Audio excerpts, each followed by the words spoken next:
Outer ring రోడ్డుకు అవతల త్వరలోనే భారీగా శాటిలైట్ టౌన్షిప్లు రానున్నాయి. ఇందుకు అనుమతులు ఇచ్చేందుకు హెచ్ఎండిఏ కసరత్తు చేస్తోంది. గ్రేటర్ సిటీలో పెరిగిన ట్రాఫిక్ ఒత్తిడిని తగ్గించేందుకు శివారులో టౌన్షిప్ల నిర్మాణానికి ముందుకొచ్చేవారిని ప్రోత్సహించాలని అధికారులు నిర్ణయించారు. కొంతకాలం కిందటే నోటిఫికేషన్ జారీ అయింది. నిర్మాణాలపై రూల్స్, మౌలిక వసతుల కల్పనపై పాలసీని కూడా తయారు చేశారు. టౌన్షిప్ల నిర్మాణానికి ఆసక్తి చూపించే సంస్థలను ప్రోత్సహించడంతో పాటు హెచ్ఎండిఏ నేరుగా ప్రభుత్వ భూముల్లో ప్రైవేటు సంస్థల భాగస్వామ్యంతో కూడా టౌన్షిప్లు నిర్మించనుంది. అందుకు ప్రభుత్వ భూములు ఎక్కడెక్కడ ఉన్నాయని అధికారులు ఆరాధిస్తున్నారు.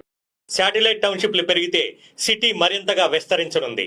ఓఆర్ఆర్ కు దూరంగా వీటిని నిర్మించడం ద్వారా ఆయా ప్రాంతాలు అభివృద్ధి చెందడంతో పాటు అభివృద్ధి వికేంద్రీకరణ జరుగుతుందని ప్రభుత్వం భావిస్తోంది. సిటీలో పెరిగిపోతున్న ట్రాఫిక్ ఒత్తిడి చాలా వరకు తగ్గుతుందని కూడా పేర్కొంటున్నారు.